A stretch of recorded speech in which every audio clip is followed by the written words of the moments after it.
In the spirit of it very soon being the Witch's New Year, I was thinking recently about some ideas I've had on spiritual growth and how to instigate spiritual growth. When we've been on a path for some time, we can tend to reach a plateau and get comfortable there, get complacent there, or have spirituality be so much a part of the routine that it becomes unremarkable, unextraordinary, or it doesn't provoke our thoughts, or it doesn't kind of change or challenge our character necessarily. And a lot of people would say that being spiritual is just an everyday state of being and that it shouldn't kind of shock you or blindside you or make you realize something. But I would feel that in my own life, and I would say in my own life, that sometimes spirituality has become more about the everyday act of thinking in a certain way or the once yearly ritual to kind of attain a certain way of thinking.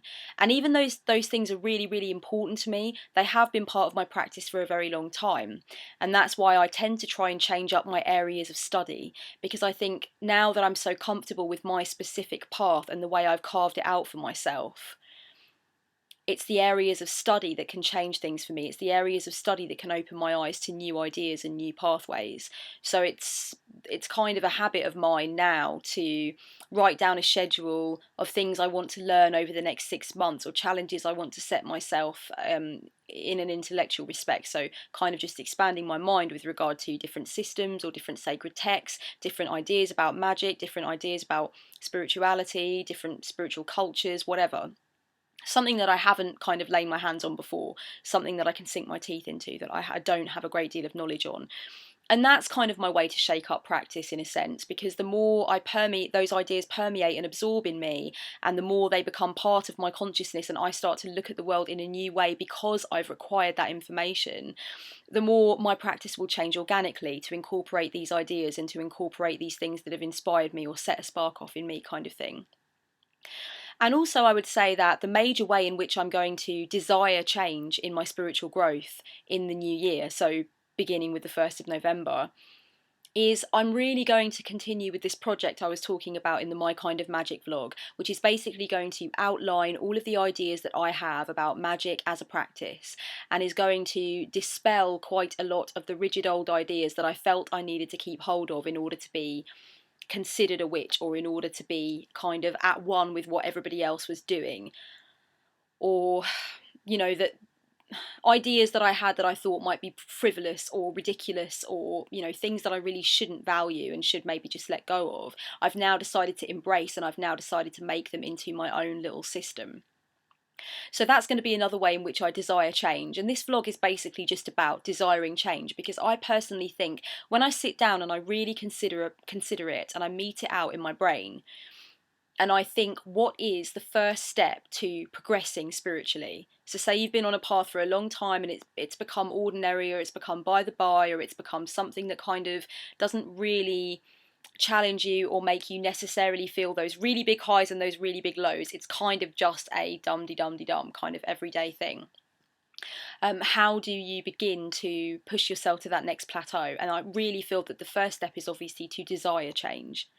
And desiring change is basically the opposite to fearing change, which is really, really easy to do, particularly when you don't want to place yourself into any kind of spiritual slump or spiritual despair or spiritual confusion. It can be really comfortable to stay where you are on the basis that you know where you are. You know where you are, you're comfortable with it. It's something that comforts you. It's something that's become a daily or weekly or monthly event that figures into your life. And the labels as well, the labels are comforting in a sense when we understand them and when we've educated ourselves on them, and when we know that we fall into that box comfortably and we can speak to other people who are in the same box and we have an understanding with each other. Of course those boxes can be comfortable, but sometimes when we push ourselves to that next plateau, we reassess. And even if, yes, we reassess maybe the fact that we are Wiccan and we decide, hell yeah, I'm still 100% Wiccan, this is still the path for me, then at least you get that sense of gratitude. At least you test yourself, at least you push yourself to that edge and really ask yourself those questions instead of just remaining complacent.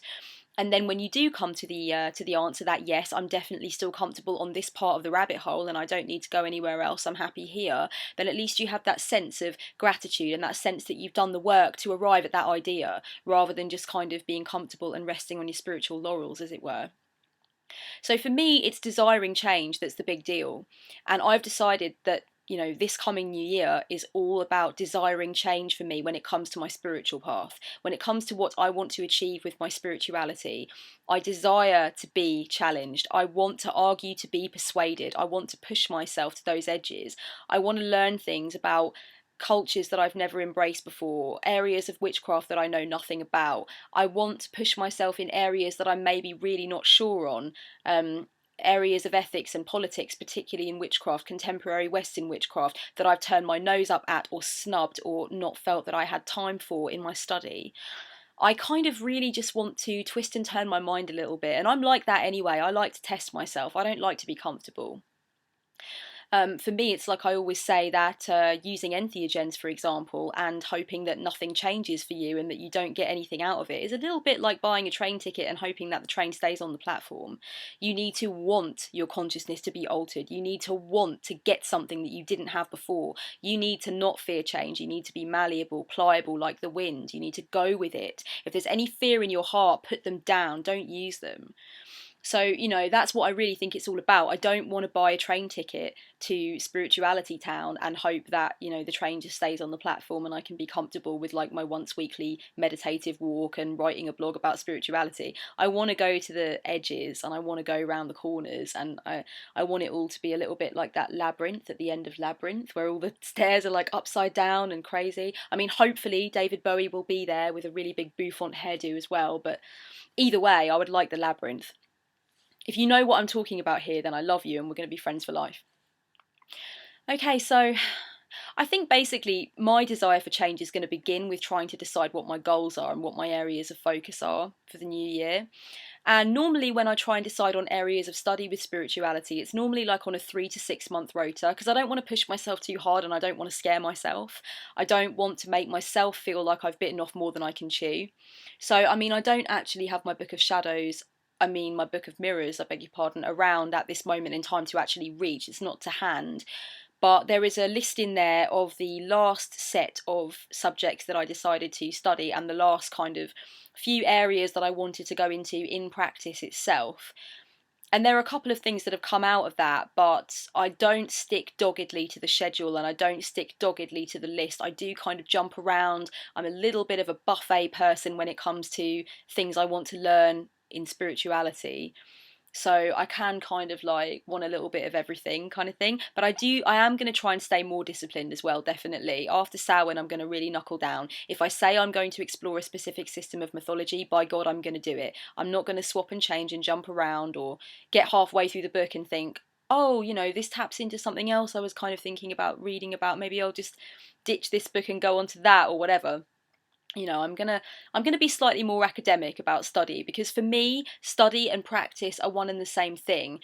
And I know that, some videos make the rounds on YouTube every now and again about how books are all bullshit and we should just get on with doing it. But, I think it was Graham Harvey, the guy that wrote Contemporary Paganism, who said that the people of the Abrahamic religions, so Judaism, Islam, Christianity, are known as the people of the book.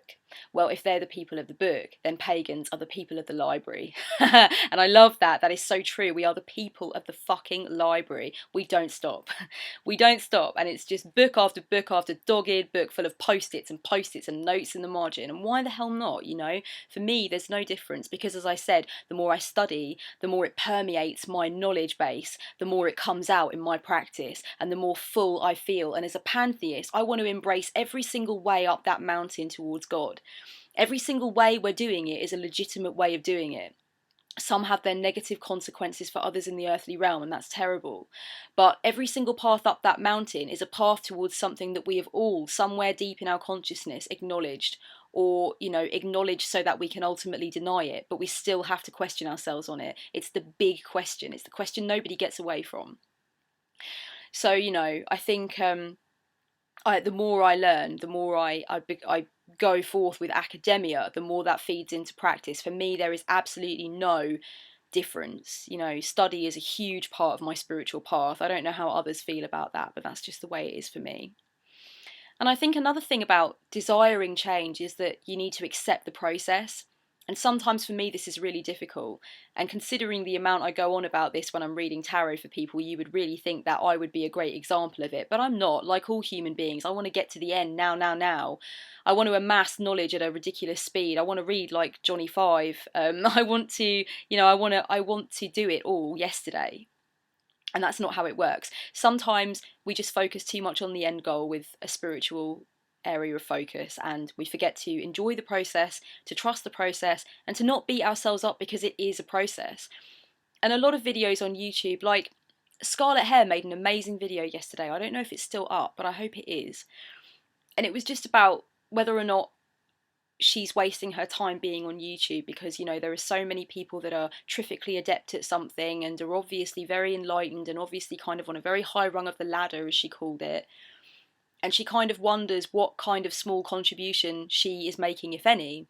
And then she said that she came to the conclusion that it's all about recording the journey, sharing the journey, showing other people that, you know, there are ways and means to following your heart and living that journey. And it kind of reminded me of the pioneers who first went all the way over, you know, the frontier into the other side of America back in the day when nobody had done it and nobody knew what was out there and nobody knew if it was habitable terrain. And I read a book, I'm not going to remember the name of it now, but it was basically a book about the Wild West and about the pioneers first going over, the first people that really settled on that other side of America. And the pioneers, quite a lot of them, they wrote instructions and they wrote manuals about how to travel across to the other side, and the pitfalls and the dangers that were lurking there, and the ways in which people had died through falling down mine shafts, or the ways that people hadn't been able to cross because they were at too wide a mouth of a river. They would get to the other side, they would set up home, and then they would write these instruction manuals and send them back east, so that other people who wanted to make the journey didn't have to have half as much of a struggle as those first people who had done it. And I thought that was a really romantic idea, and I absolutely loved reading that. I thought it was great, and I can really use that as an analogy for what Scarlet Hair is saying, that basically, if you're a pioneer, if you're picking out your own way, if you're going for it in your own way, which we all are on the spiritual journey, then starting a little humble YouTube channel like what I've done and like what she's done, like what a lot of people have done in the pagan community, is a little bit like writing our own instruction manual. It's just basically saying, here is what a spiritual slump looks like. Here are the ways in which I've managed to get myself over it. Here is what confusion about various types of witchcraft looks like. Let's have a look at different ways you could maybe get through that. It's just helpful. It's just helpful, and it's just nice, and it's just giving something. And in order to make a channel about your thoughts and feelings and your progress, you need to trust the process, and you need to know that there's something valuable in that process. And Scarlet Hair, I don't know her name right now off the top of my head, but Scarlet Hair, she tapped right into that idea that the process is valuable purely and simply because it is the process, and you should give that to other people, and you should own that. You should embrace wherever you are on that ladder, because that's where you are, and that's a good thing, you know. Don't try and race to the end. So I think the desire for change that I have on my own journey is very much going to be surrounded on all sides by an acceptance of the process, and I think that's a really, really good, healthy thing. And I'm also going to motivate myself quite a lot. I'm not going to allow myself to get into the slumps that I got into before. And I'm not necessarily talking so much about this year because, as I've said before, this year was very much a shit to champagne situation. And I have enabled myself to give myself that spiritual kick up the arse and really go forward. And actually, I feel that I've really grounded myself, and and my mum has said that she's noticed it as well. She said that I've really obviously gotten to an impressively zen stage, and she said, you know, these are your foundations are really on show now, and they're really looking good. Like, you can really begin to build something impressive on this. And that meant a lot, because she's very psychically tapped into me. She's got a very empathic relationship with me, my mum, which is funny because we have such a tumultuous connection, and sometimes I really want to throttle her. But she did give me a very strong spiritual grounding. She is very, very fond of what I used to call psychobabble bullshit when I was younger. So she's fond of talking therapy, talking it out, conflict resolution. Don't let your feelings fester inside you. She has a very strong spiritual core. She's got some pagan ideas. She's got some Buddhist ideas. She's fond of Christ. You know, she's very much a many different ways up the mountain kind of lady. And so she's, you know, she's given me that. And she's, when she looks at me and says, you're doing really well at the moment, you know, you're cleared, you're centered, you're grounded. It looks like you're ready to do something. You're ready to feel something new. You're ready for that next stage. When she says that to me, that is a form of motivation in itself, because it obviously is right and true, you know. It's kind of a great thing for her to say. And also, I'm probably not going to answer these questions right now. I might do it in another video. But I was kind of thinking about questions that might help us to clarify our thoughts when we're looking at desiring change in our spiritual path and wanting to push ourselves onto that next plateau in our spiritual path, either because we feel that it's become a bit null and void, or we feel that we're not really being challenged, or even when we feel like spirituality has become a little bit par for the course and we want to feel that ecstasy that we haven't felt for a while when we connect, or you know, when we really break down how we feel, and it feels very sobering and very clarifying for us. If we haven't maybe had that for a while, then I thought these questions might be quite good to bring some clarity and to inspire us. If you could have anything in your spiritual life, what would it be? If you were living your ideal spiritual life, what would it look like? What does spiritual success mean to you? What would your greatest spiritual success look like? And if you were to live your spiritual life again, knowing what you know now, what would you change? And I think I'll just actually go for that last one before I hang up the phone. If I was to live my spiritual life again, knowing what I know now, what would I change? I would obviously, and this is a huge cliche and you're going to expect me to say it, but I would change absolutely nothing in one way. Because of course, every single spiritual slump I've had, every single disappointment I've had, every time I haven't pushed myself, every time I've run away from a spiritual realization because I was afraid, or because I didn't feel I was ready, or because I didn't feel I deserved it. Every time I've done that, it's taught me something in the long term. It's given me strength in the long term. It's fortified me. So I couldn't really say that it was a mistake or that I regretted it. But I would say that in another way, if I could go back to the me that I was 5 years ago, I would say, don't lose touch with wanting to make spirituality and spiritual questing a part of your everyday life. So don't let the slumps get you down. Carry on, you know, keep going. And don't mistake a desire to amass academic knowledge with the desire to live a spiritual life, because even though, as I said, practice and study go hand in hand for me, and that is true, you need both. You can't just be a scholar, you know. If you're interested in witchcraft and you write a lot about witchcraft, you study a lot about witchcraft and you hang out with witches, it still doesn't necessarily make you a witch per se. I think there's something else that's got to happen at heart level. And it's nobody else's business how that takes place, or how you actually come to choose that moniker and keep it close to your heart. Totally down to you. But it doesn't just come from cracking a few books, and I know that now. And I think in the past I let a lot of my spiritual energy lay to waste, and I let it pass over me in a way that I wasn't truly conscious of, and that I didn't really grab and value, because I read a lot about theology, and I read a lot about spiritual practices, and I read a lot about how to astral project, and I read a lot about lucid dreaming. But, you know, as I've gotten older, I've realised that I need the instancy and the urgency of orthopraxy. I need to do it because I only have so long in this vessel. I only have so long to run my fingers through blades of grass. I only have so long to touch a tree. I only have so long to watch the sun come up in the middle of a field with like 2,000 other people at a ridiculous rave listening to like primal beats. I only have so long in my body. I'm a much more earth-centered person than I was 5 years ago, you know. I'm not quite so much about the element of air. I'm about the element of earth. I'm about the here and now. I'm about the five senses. I want to experience spirituality. I want to experience it in every way I can. And that's probably one thing I would say to the spiritual me of 5 years ago, you know. Don't sit down and crack books. You know, get up and live the kind of thing that's written in books. It's like Thoreau said, who are you to sit down and write who has not stood up to live? And that's probably the one thing that I would say to the spiritual me of 5 years ago. But, you know, coulda, woulda, shoulda. I learned a lot, and I'm here now, and I'm going to keep going. And I'm going to keep on, basically.